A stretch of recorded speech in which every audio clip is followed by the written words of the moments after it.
I'm about to give y'all the sauce. I'm about to tell y'all how to love yourselves even while you're single and broke.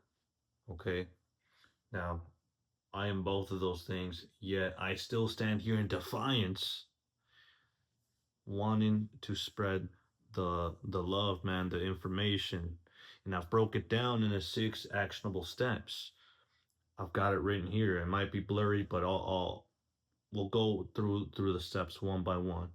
Okay, this is also coming from someone who's experienced intense levels of self-hate, mental illness, depression, anxiety, panic attacks, suicidal thoughts, okay, and have gone through various different experiments to heal, okay, and I want to share with y'all.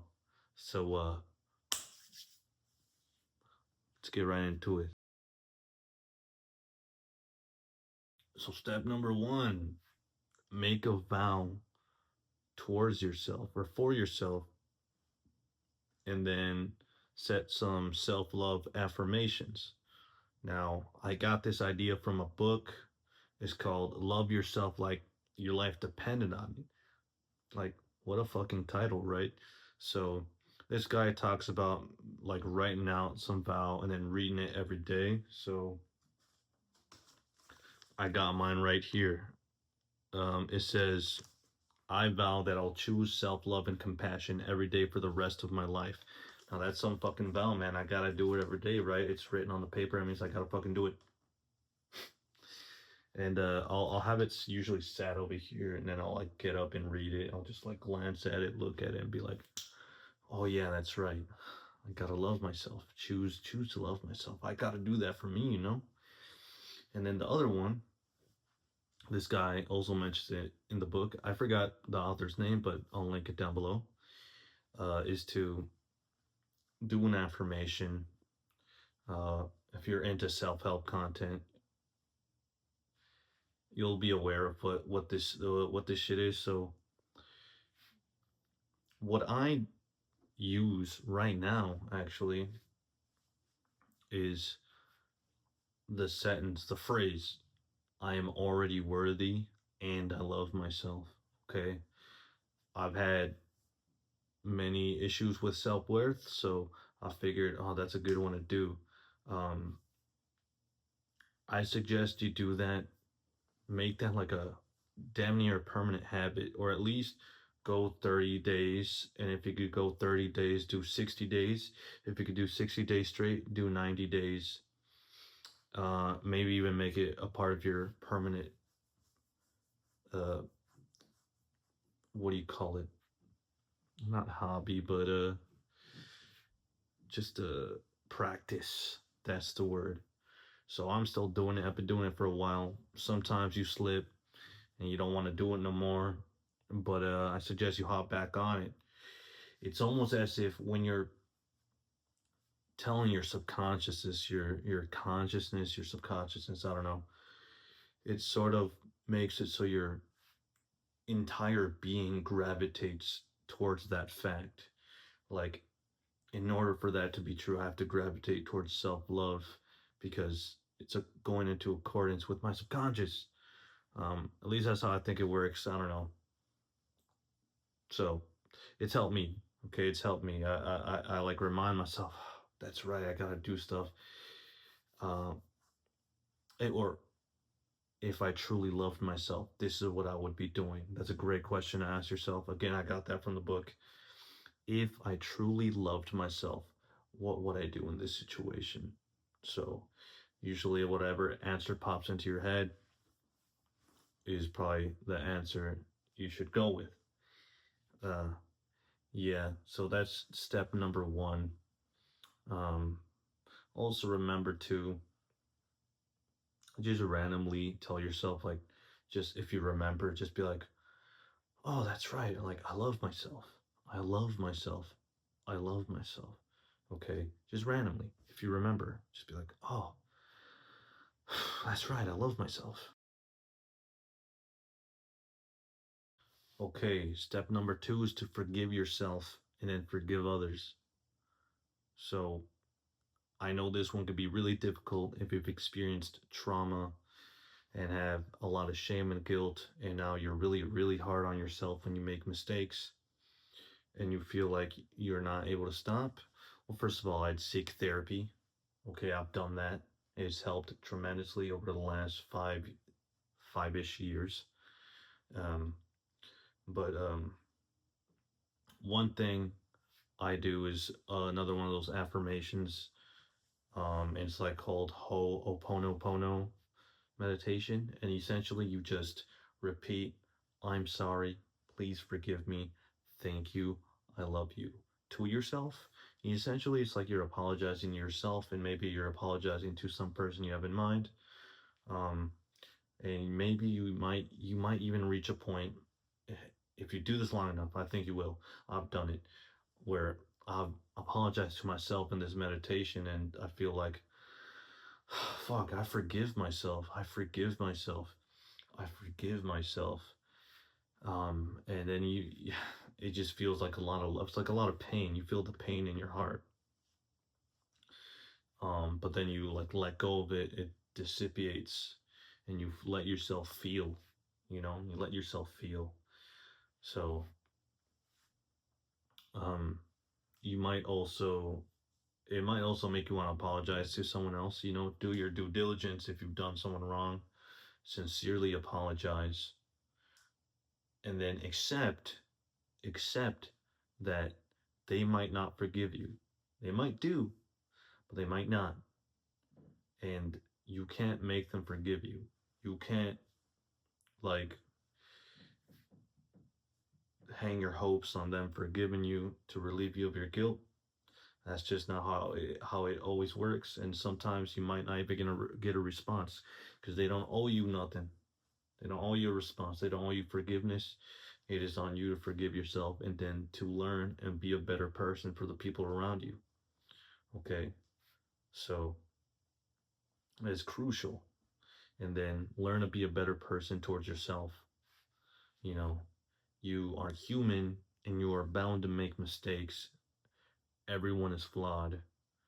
And so, had you known the information you know now, chances are you wouldn't have done the thing you did. So,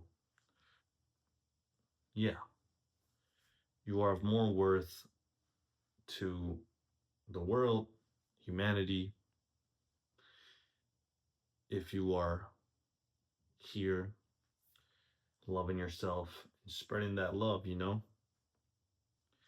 If you let shame and guilt get to you at an absolute sense, you might become suicidal. And you don't want to be there. You are worth so much more.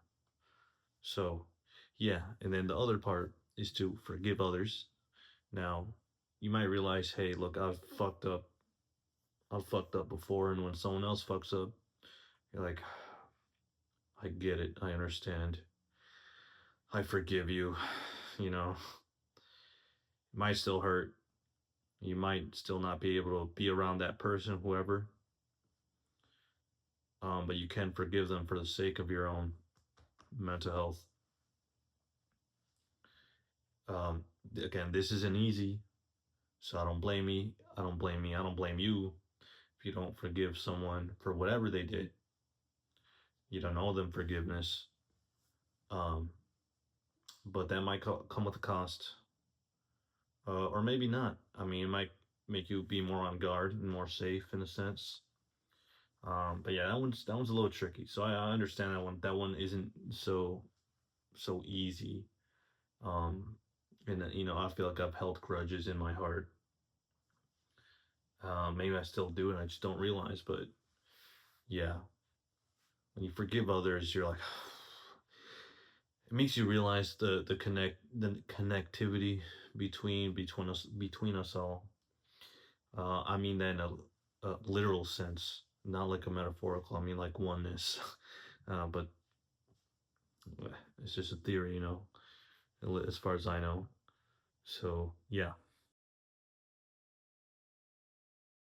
So step number 3 is to read 5 books on self love and I could link all the five I've read down in the description, but here's the few that have stood out. And that is a book called The Will to Change by Bell Hooks. Um, it is a feminist perspective on men, love, and masculinity, and a really good insight and look on the way we, if you're a guy, um, abuse ourselves under the guise of patriarchy or under the rules of patriarchy and hurt others around us subsequently. And then Bell Hooks goes on to describe a healthy version of masculinity she calls feminist masculinity. That was a great concept, and essentially, uh, that version of masculinity is just one that is responsible, loving, kind, firm, um, a couple other things, but also for feminist rights, key aspect. I'm not doing the concept justice, but just know it really made me take a look at myself and see what sort of patriarchal rules I was still following within my frame of mind that's actually holding me down and making me more depressed and anxious, so if you're a guy, that might be a good one to read for you. If you feel some resistance, just about the fact that it's a feminist author, uh, look into that. But otherwise, the one of the other books, it was called "The Body's Not an Apology." I can't remember the author. I'll put it down in the description, but essentially the whole book is just about embracing the radical self-love as an identity. That's who you are, and to not let the body shame profit complex or something along those lines, not to let people at the top trying to profit off your insecurities, and that you can love yourself just how you are right now without all the added baggage and societal rules and expectations, and embrace yourself. So I thought that was a great book. um, I've had my own struggles with self-esteem and with my looks and whatnot. And I, at one point, like not too long after I was finished reading that book, I was, I was in my car just like crying to myself, realizing how much I've been calling myself ugly and stuff like that, and something's wrong with my face. And because my face looks this way, this must mean like I'm worth less.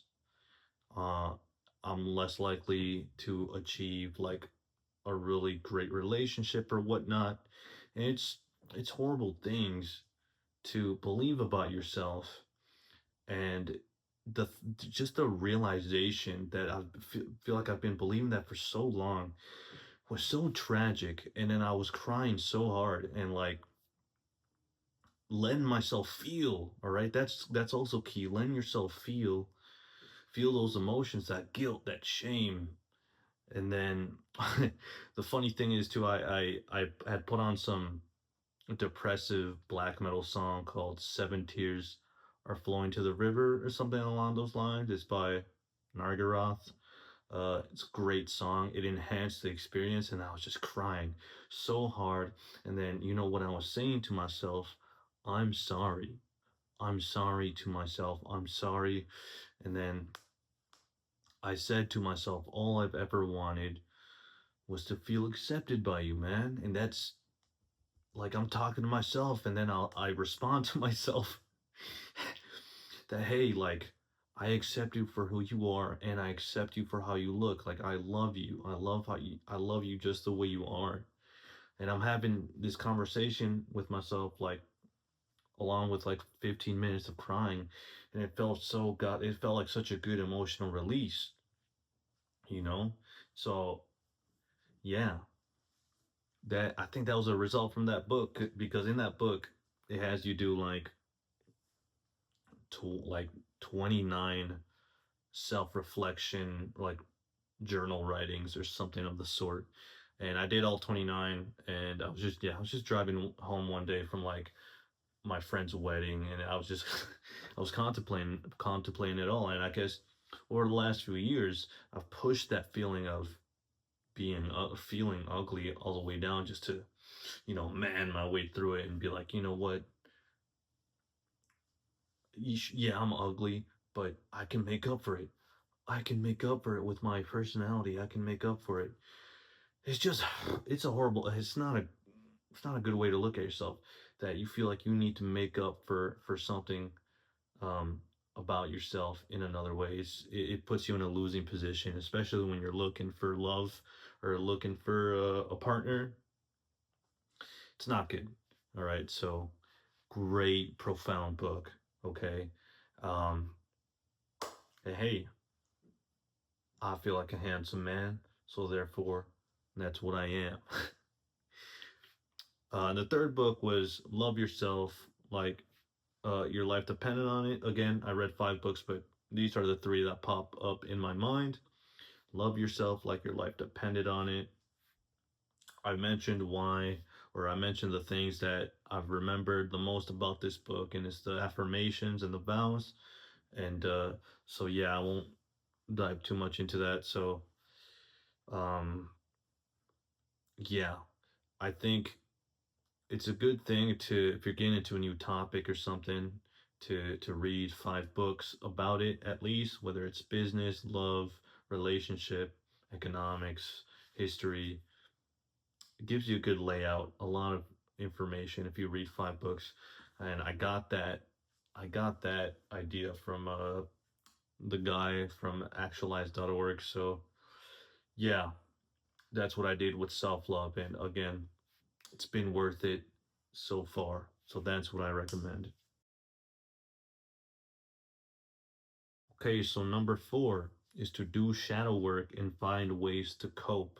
Okay, now you have to ask yourself what's stopping you with just being okay and satisfied with yourself and loving yourself. You have to look into that, question your self limiting beliefs, break them down, question them, and then this is also key, is to feel into your negative emotions. If you have a lot of it pent up, feel the frustration, feel the uncomfortability, but then learn not to stew in it.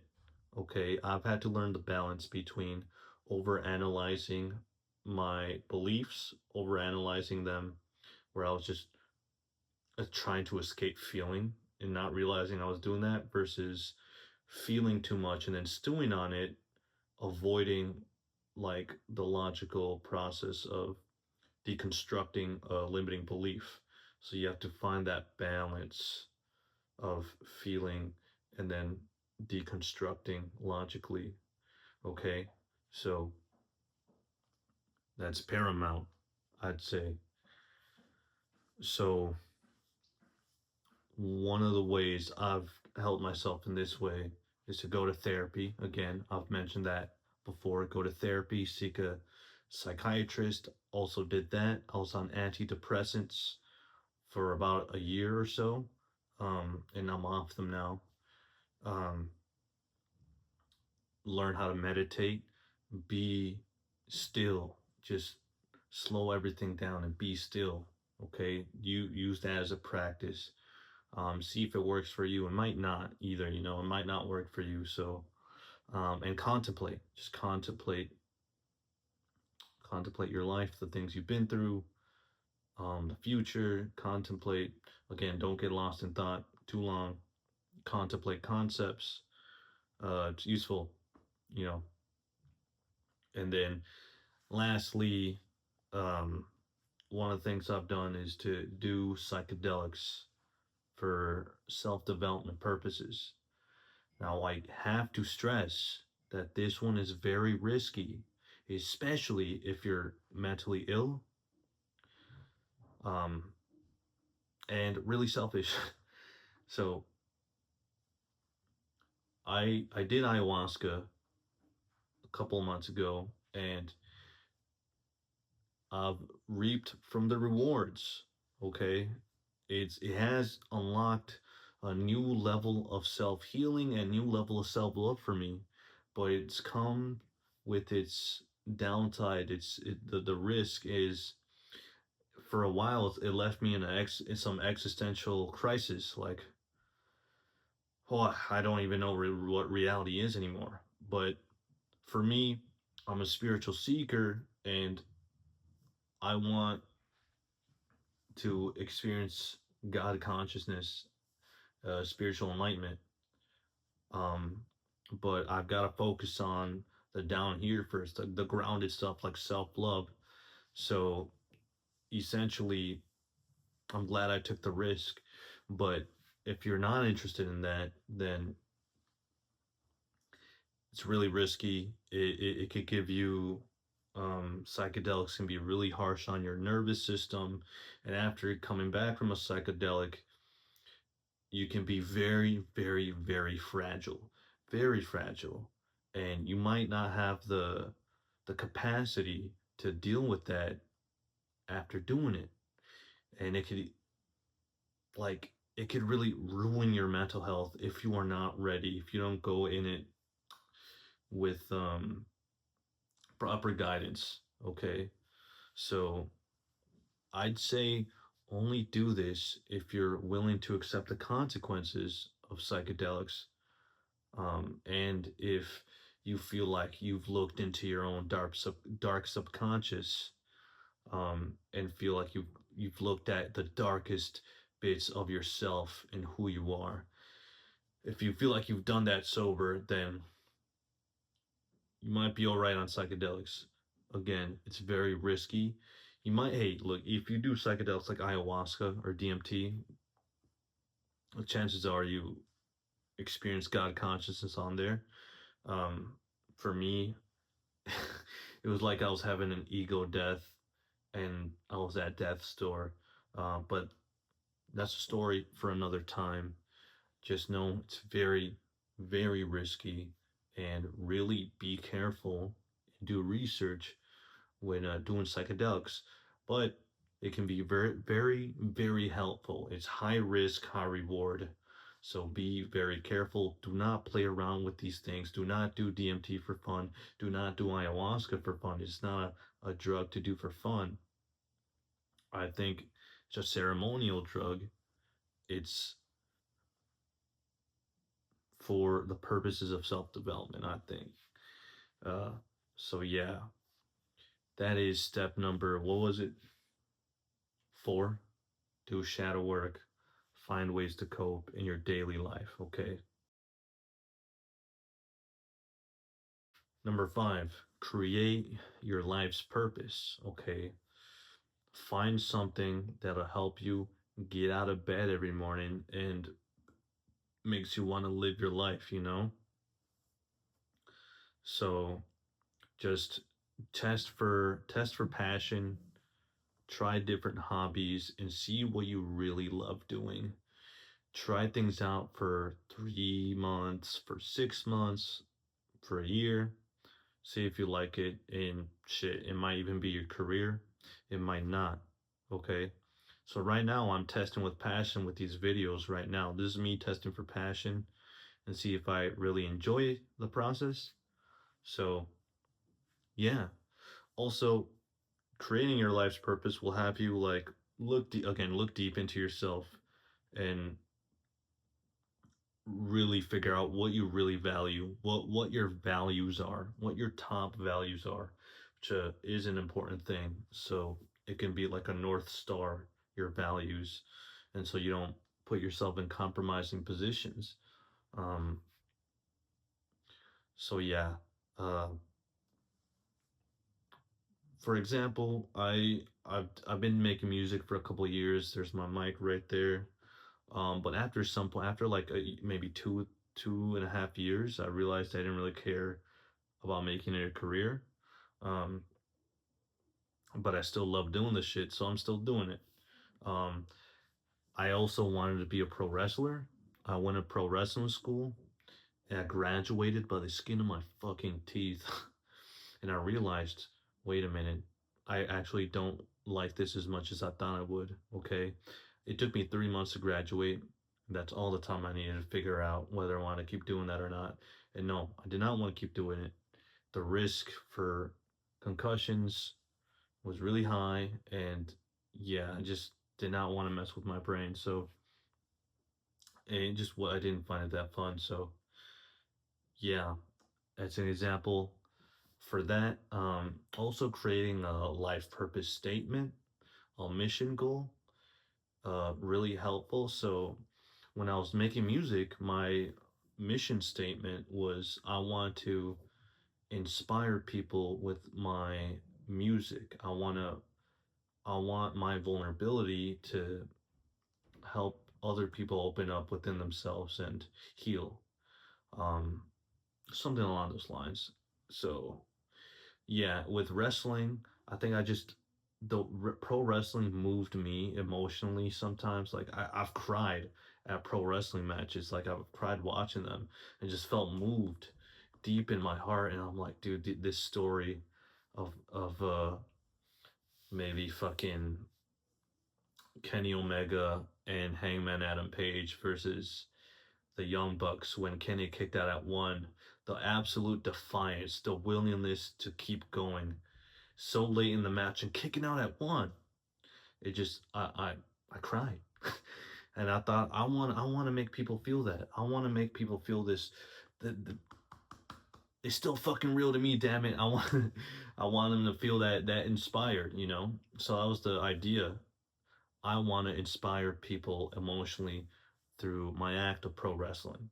So of course, I uh I don't care about pro wrestling anymore. So I mean, I still like pro wrestling. I keep up with it a little bit, not as much as before, but yeah, life purpose statement and whatnot. But now, what I'm focusing on is that um, A, I want to love myself like my life depended on it, and B, I want to help others love themselves so they can live a fulfilling life. Okay. Also, if they so choose to, I want people to love themselves to then be able to do the spiritual work of seeking enlightenment, realizing God consciousness. Only because that's the path I'm on.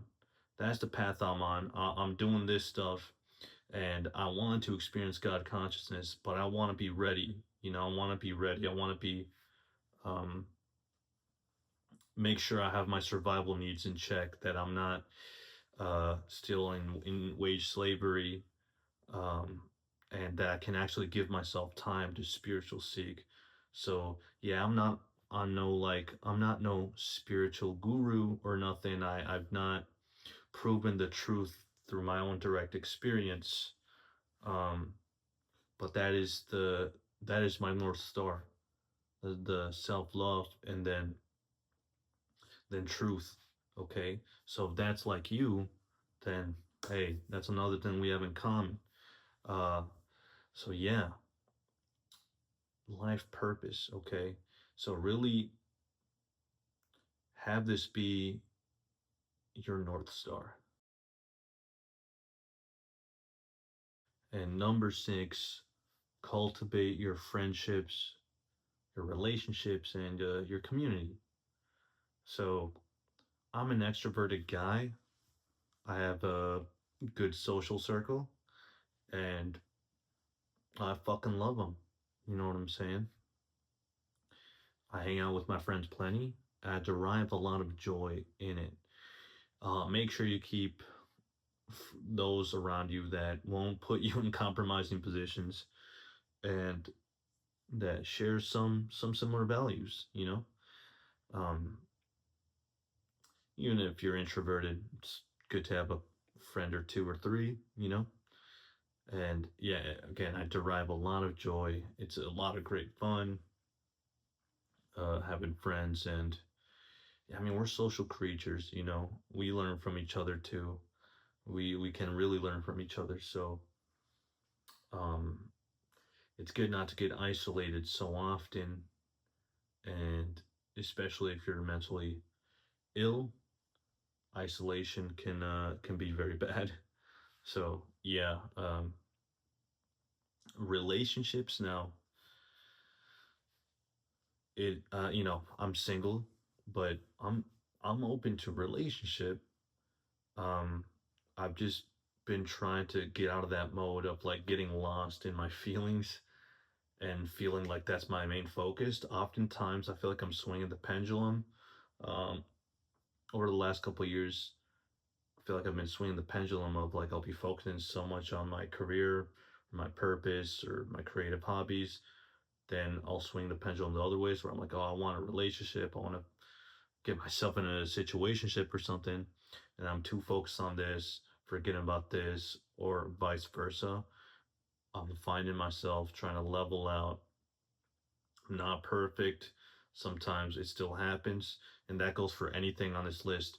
I'm not perfect. I'm not always following these to a T, but get back to that equilibrium, you know what I'm saying? It's best for the mental health and for a fulfilling life. Um, but yeah, relationships is normal to want to be in a relationship. It's normal to want to go on the dating apps. Just know that you're dealing with other human beings and be conscious of your actions towards another person, the way you could affect them. Um, I don't suggest manipulating people or lying just to get sex or say cheating on your girlfriend or boyfriend or partner or whatever. um, Make sure you're going about relationships, even friendships, in the most conscious way you can, to minimize any collateral damage or whatever. Even though you're bound to make mistakes, like I mentioned earlier, just go through that stuff in a conscious way and remember the golden rule: treat others how you'd like to be treated. Simple stuff. Um, but relationships can be a fantastic thing, a fantastic thing. Um, So yeah, and since community, engage in your community, whether that's online or in real life, whether that's activism or uh, online community, engage, learn about other communities, learn about the struggle of your common person, the people around you, the struggle of, I don't know, someone that's not like you. I think it's important stuff to look at the world in a holistic way.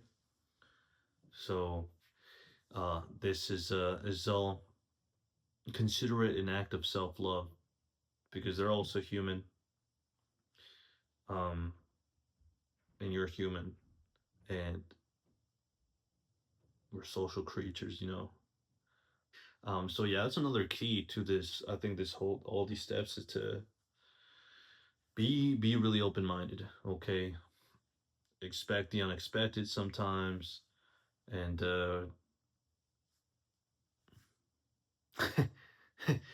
um, yeah, I'm fucking reading text, but yeah, do that.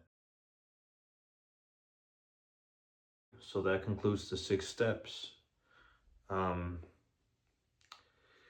One of the guiding values for these steps is truth, love, responsibility, self development, open mindedness. Okay, so that's really important.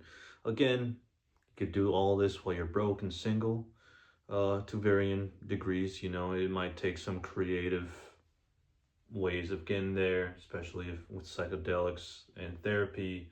I know insurance, if you don't have insurance, that's fucking tough. Um, Even with my insurance, like the fucking what do you call it? The rate, the where you until you get reimbursed is like pretty high. So yeah, um, those are the 6 steps, man. I don't have much else. I will say this: if you got to this part, when it comes to dealing with this stuff in your thoughts, remember to refer to your direct experience. What is happening right now? This right here. Forget all of your thoughts, forget all your beliefs. Just this right here, man. Just, forget about trying to analyze that you're taking breaths and that you have cells in your skin, or whatever, and whatnot. This is also really good while meditating, especially if you're an anxious person. um Recently I meditated and just reminded myself, hey, just let go and feel into the direct experience of what's happening right now. And in the moment, my heart was racing. I was experiencing some anxiety, but I was trying to let go of all my judgments about anxiety or whatever I was experiencing, and just surrendering to the experience. So that's also another thing. Surrender to your direct experience when you feel like it is applicable. You know, uh, it'll help with feeling resistance, and will help you be more in the moment in your day-to-day life, so that you can experience love from yourself and live a fulfilling life. All right. So I ain't got much else. So yeah, just remember to love yourself. This is possible. This is possible. You can do it. It is possible. Like, why wouldn't it be?